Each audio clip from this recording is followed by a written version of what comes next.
ঘন কুয়াশায় মুন্সিগঞ্জের সিরাজদিখানে দাঁড়িয়ে থাকা প্রাইভেট কারে কাভার্ড ভ্যানের ধাক্কায় এক নারী নিহত হয়েছে। আহত হয়েছে অন্তত ৫ জন।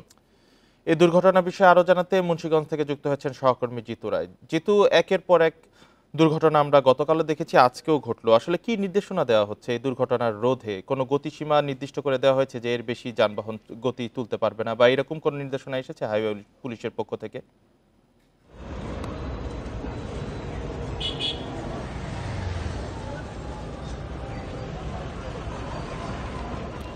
প্রশ্নটা আরেকবার যদি করেন। হ্যাঁ, যেহেতু আমরা একের পর এক দুর্ঘটনা দেখছি, তো আসলে আজকের দুর্ঘটনা সম্পর্কেও জানাবেন, আর পাশাপাশি বলবেন যে হাইওয়ে পুলিশের পক্ষ থেকে কি কোনো নির্দেশনা দেওয়া হয়েছে কিনা এই দুর্ঘটনা রোধে।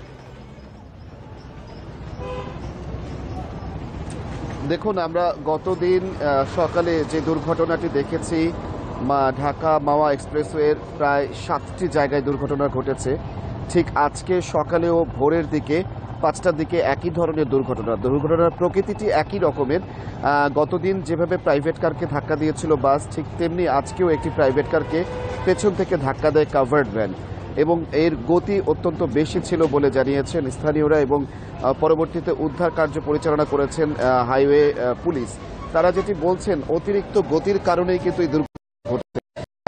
হচ্ছে হাইওয়েতে যে গতি নির্ধারণ করা প্রয়োজন, সেই গতি অনুযায়ী যদি গাড়ি চলে থাকে তাহলেও কিন্তু এই দুর্ঘটনাটি অনেক প্রবণতা বেড়ে যাওয়ার কারণ হচ্ছে ঘন কুয়াশা। আর এই ঘন কুয়াশার মধ্যে এখন পর্যন্ত হাইওয়ে পুলিশ সুনির্দিষ্ট কোনো নির্দেশনা কিন্তু প্রদান করেনি।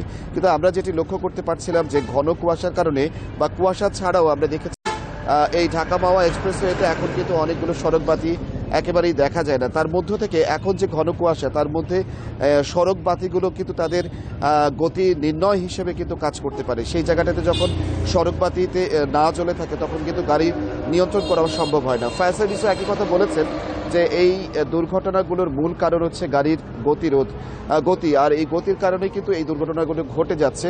ফায়ার সার্ভিস বলছেন যে এই ক্ষেত্রে সচেতনতা দরকার।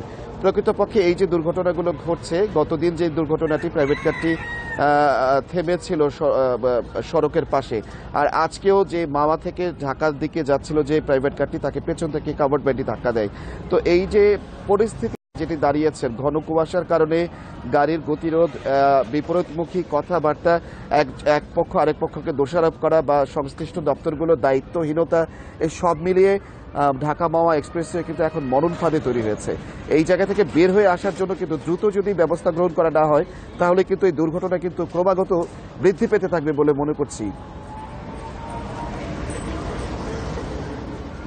ঢাকা মাওয়া এক্সপ্রেসওয়ে থেকে জানাচ্ছিলেন সহকর্মী জিতু রায়।